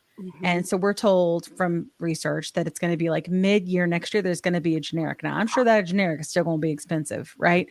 But at least it'll be a generic. At least it'll be something people can maybe afford, maybe get started. It'll be a possible on-ramp for people while all these other things continue to evolve over the next couple of years, But like the class of medication isn't going anywhere. So I feel like if we're thinking about the hope, that's the hope. Right? Is that it's like Dr. Albert says, episode 1, the train has left the station. This is how we do this now. This is how we do this now. Right? Yeah. We hope so. Yeah. Ribelsis is a pill form. Yeah, exactly. Right now, they're studying that, right? It's like still unaffordable though. That's my problem with it. For it's not that much less money. Yeah. But they're willing to cover other drug classes like metformin. It's not a GLP-1. No. Neither is Topamax, which is another one that most insurances will cover. And it's like, listen, I don't need like a stimulant that suppresses my appetite. Like I need hormonal help. Yes. Like it's not. Yeah, exactly. Yeah. I tell people that all the time. I'm like, especially on my lives, when they come in and they're like, weight loss. And I'm like, stop it. That's not what this is. This is not phentermine, right? This is righting a wrong within your body. Quit talking about that way. And this happens a lot, like, and especially in JT and I's lives, like, but we have to keep singing that song, because the only way this stuff's going to change is if you tell people it's a hit. You got to tell people it's a hit. That's why you get those hits on the radio that when you first listen to it, you're like, this is straight trash. This snot out of it. But then before you know it, they're playing the snot out of it. And you're like, oh, yeah. You sing it along. So we're going to keep it on repeat. It just stays in your head. And you can't I'm okay with that, girl. Out of your head. And especially like I'm on the plane and I'm like, why am I singing this song? I mean, like, what? I'm hearing it though. I'm hearing it. Are you hearing people? I hear people quote me back to me. People, and it's not because they heard it from me. It's because they heard yes. But people are now starting not to just focus on the weight loss. Yep. They're now starting, they're like, Janine, I went and got my labs done. And guess what? And it's like, and that's what you should be getting excited about, because blood work doesn't lie. Yeah. Blood work doesn't lie. 100%. No. Yeah. And so I'm starting to see, and I think we're starting to see the tide change a little bit where but I'm like, you all have to remember, weight loss is a side effect. Yeah. It's a side effect. But still, it is a wonderful side effect, and we'll take it all day. I said, all day. But be Twice on Sundays. happy that your body is starting to No, shoot. function Good. I was going to say the other properly. word. But Yeah. be happy your body's starting Yeah. to function properly, Yeah. because in the words of my doctor, even though I didn't understand it at first, she said, once your body starts working properly, the weight loss will come. Yeah. She Exactly. said it from the beginning. And I'm like, Yeah. and I'm like, gosh darn it, if she I feel wasn't. like our type 2 friends have to hear that too, because Right. like I think that a lot of they don't realize, especially you have to kind of get your A1C in the right place before that'll start working. And sometimes that takes time. And that's why our type 2 friends, I feel like many, many times struggle significantly with weight loss, even on these medicines to get down. And that's an excellent place to end it. JT, I was thinking we could all go around and talk about goal weight. And because I had heard that you watched this episode and of Oprah, that a special that Oprah had. And I'm curious because this will come out after that and after our special roundtable tomorrow live. But you've really been struggling there. Like Kat and I aren't really at goal anything. Kat's bouncing around. You know, I've bounced around 800 million Life on the times. stall. People be like 2 months down, and people be like, "Have you lost any more?" I'm like, "Sure," but I just gained it back too. Mary's Like, and now I haven't done it. Like, you know, 80. Mary, yeah, I mean, you know, you got it. I'm sitting Yeah. up here fighting for my life for 40. Like, right. That's what I'm saying though. Like it's, you know, we have these goal weights, which is very, very diet culture. And a lot of times that goal weight is based on BMI because that's where we think we should be, you know? Correct. And, you know, I had a friend call me recently from our community and said, you know, I'm thinking of, she won't care, but I'm thinking of maybe that I'm not going to get there. Right. Like I'm thinking in order to get where I want to be, that I'm going to have to get bariatric surgery. And I'm like, well, what kind? And she's like, well, I don't know, maybe sleeve, maybe that one where you swallow a balloon. I don't know, it's like a breast implant or something. I don't know. I'm being silly, but you know, seriously, because I did say to her, I was like, don't you dare, don't you? And I was like, well, what does that do for you? You know? And it was a good conversation because I had to really think about it too. And I was like, does it make you eat less? Yeah. Are you eating less now? Yeah. Are you eating at your deficit? Yeah. Then what are you talking about? Like, you know, and then another friend of ours, Rachel, I talk about Rachel a lot. I call Rachel and I was like, I don't know. This is before I even talked to my friend, right? I don't know if I'm going to get there. I'm going to get there. And she's like, I know it's hard to hear from me because she's lost like 150 pounds or something at this point. Exactly. He's like, but it's time and treatment. It's time and treatment, you know, and we get so used to, especially when the weight loss is rapid, you know, or we're like, holy crap, I'm down 3 pounds. And the next week you up 4, you know what I mean? Like, because you have obesity, right? And it's always going to fight you. And that's the problem. That's why it's chronic, you know? And I think that it's just something to think about. What is a goal weight? You know, like, what is it for you, Mira? Because I know you are, or Miri, I know you're, I was trying to remind myself to say it right. But I know you're at the point now where you're like, hey, I'm on 7.5. And like, is that my dose? Like, where are you? How do you decide what equals goal weight? Yeah, that's a great question. And I just realized, and didn't even realize it before, that I don't think I ever set one. You know, I wanted to lose weight and I wanted to feel better. I wanted to feel better more than anything when I went on this. I wanted my energy back. So I don't think I ever set a goal weight. If you had to press me, I probably would have said like 155, but I'm sitting here fluctuating between 132 and 135 right now. And I can tell you, I probably haven't weighed that little since I was like an 8-year-old. Wow. You know, and that was like heavy for an 8-year-old. I can relate. Yeah. I mean, I didn't even imagine. And so when I do have weight fluctuations, I don't care, you know, like I don't freak out. I do use a scale that actually gives you a color instead of a number. But I look at the numbers. That's nice. Anyway. Yeah, it's kind of interesting because it actually measures trends instead of like, hey, well, today I weigh this and that and the other. And so that's why it doesn't bother me. But I just, you know what? I think I don't need to lose any more weight at this point. Yeah. I think I need to start exercising again and tone up a little because, you know, I did lose quickly. There's some loose things. Yeah, sure. You know, we all loosen somewhere. Yeah, there's some loose. Yeah. But I just think really it's how you feel. If you feel good at a certain weight, who's to say goal or not goal or whatever? You feel good. Right. That's really that should be your goal is I feel great at this weight. I'm good. That's how I feel. And I think like the numbers, like just like JT was saying, like if your numbers are good and you're good in your brain and in your soul and your spirit, then maybe you're all good. But that's where you are. And Yeah. I literally had to watch the State of Weight on oprahdaily.com. I had to watch it twice. Yeah. I watched it twice. And when Dr. Fatima, who I highly, highly respect, said she doesn't give her patients a goal weight. And she said, because I just want you at the happiest and healthiest possible.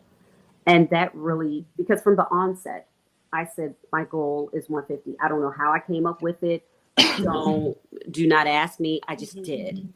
And I said, wow, okay. And now since I'm almost here, what do you do? And I wasn't, prepared for the maintenance conversation even like 3 months ago.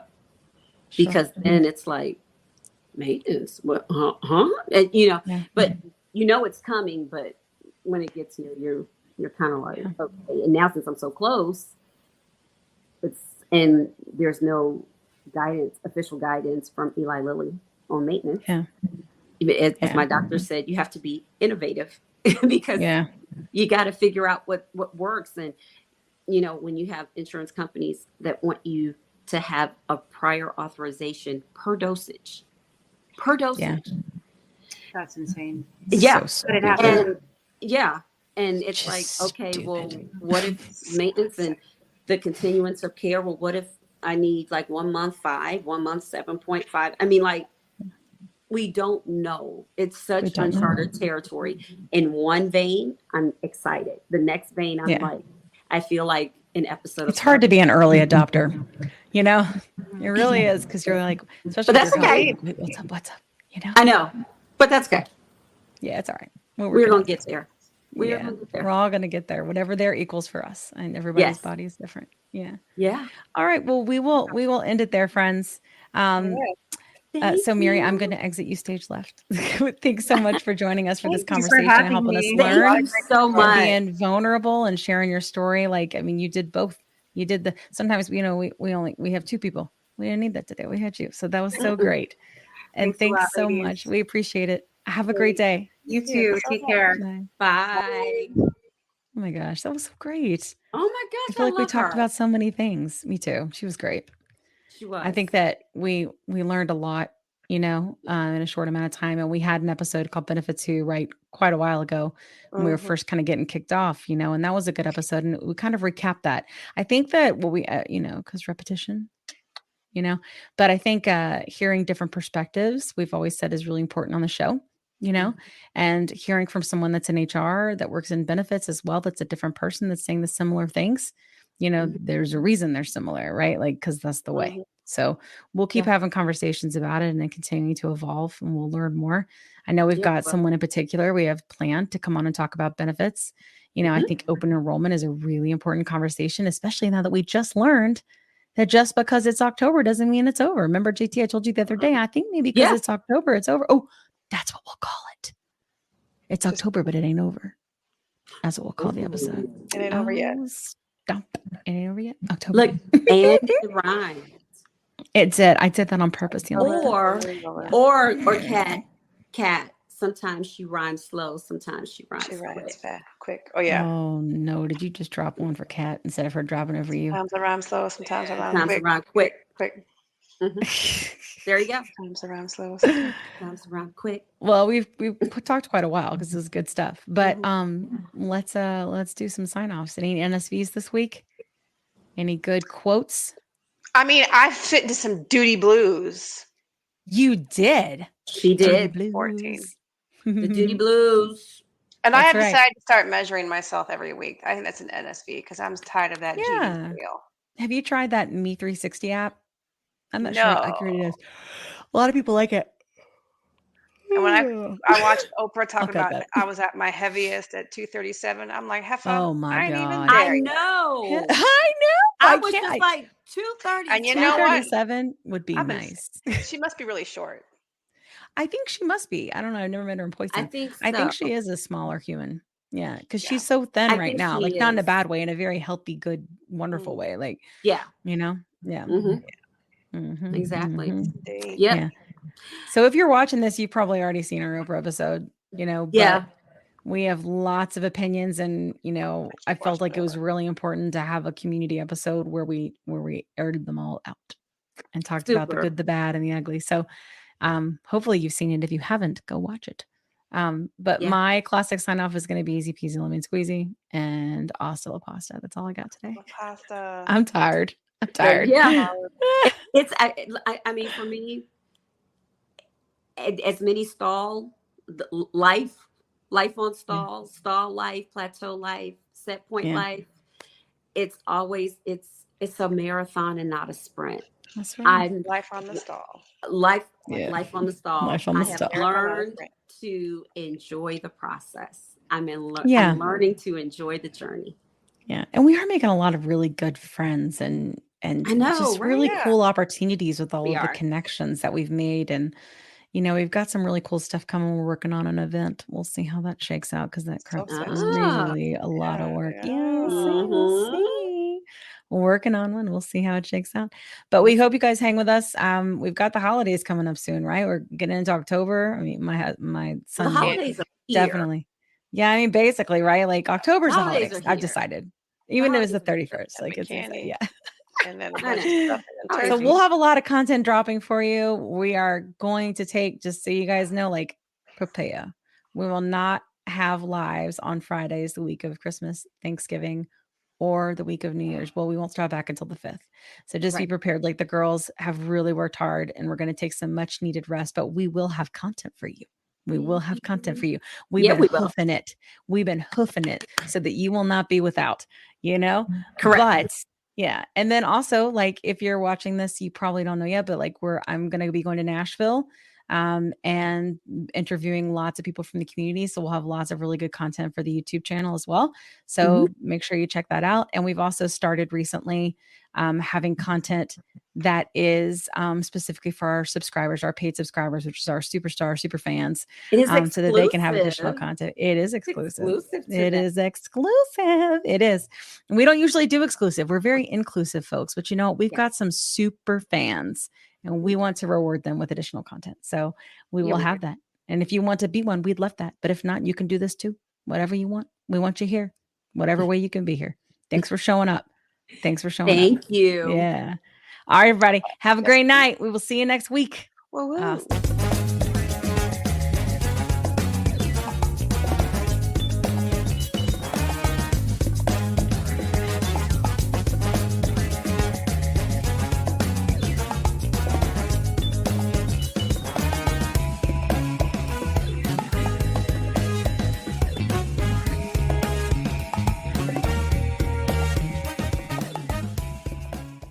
Let me tell you a quick story. I was telling Kat how I was regaining weight after my 100-pound loss using GLP-1 medications, and I was having snacky cravings and waking up at 3 a.m. and I had hot flashes, and I was worried. But Kat was like, listen, I went through this last year. It's perimenopause, and I started HRT, and she used this company called Winona. So I started going there to see if this was something that was going with me. Turns out it was, because I'm 46. And it's been amazing. It's taken a while to find the right dose, but once I did, it's just been huge. I've been sleeping. I feel more myself again. And the hot flashes are gone, which is, geez, really bad. So I will tell you, it's just been so big for me. And so I wanted to partner with them on the podcast because obviously many of our listeners are going through this same age range and definitely are having these issues. And there's just no need for you to suffer. So if you go to the link that's in our link tree, you can click on that and save money. If you go there and you meet all the criteria, and this might be something for you to try. So I just want to make sure you had this great resource because it's just been such a big difference for me and Kat. Again, you can go to the link in our link tree and get what you need. Today's episode is brought to you by Ro, a telehealth platform that's changing the game of GLP-1 access. What sets Ro apart? Ro understands the challenges of navigating insurance hurdles and the skyrocketing prices of GLP-1 medications. That's why they specialize in getting insurance approvals for GLP-1s. And if insurance is a barrier, they go a step further by prescribing brand name zepbound vials for prices close to those of compound GLP-1s. With Ro, you're not just getting a prescription, you're getting a partner in your journey that's helping you access affordable treatment and guiding you every step of the way. Whether it's insurance approvals or cost-effective alternatives, Ro is here to make sure that you get the medication you need. Visit ro.co/plus-sides with a Z today to see how they can help you take control of your weight management journey with affordable, accessible care. That's ro.co/plus-sides with a Z, making healthcare work for you. Check out the link in our show notes for more details. Are you interested in understanding GLP-1 medications like Ozempic, Wegovy, or Mounjaro? Then join us on the Plus Sides, Cracking the Obesity Code, the groundbreaking podcast helping people change their lives one episode at a time. The Plus Sides podcast is a disruptor. We're breaking down barriers, smashing stereotypes, and sharing inspiring stories that'll leave you feeling informed and empowered. Join us every week to learn from doctors who are specialists around GLP-1 medications like Ozempic, Wegovy, and Mounjaro. They'll provide you with science and facts to validate these incredible stories. But that's not all. We'll also bring you the voices of the GLP-1 Mounjaro TikTok community, real people who face the challenges of obesity-related diseases and disorders and discovered the incredible plus sides of GLP-1 medications. Our episodes are filled with heartwarming stories, laughter, and moments of triumph. You'll connect with our amazing community members who are reclaiming their health and experiencing their fullest lives. Are you ready to embark on a journey of discovery and empowerment? Tune in to the Plus Sides, Cracking the Obesity Code, and together we'll change the narrative around obesity and end the stigma. Subscribe now on YouTube or your favorite podcast platform and join our incredible community. Let's celebrate the plus sides of life together, because every story deserves to be heard.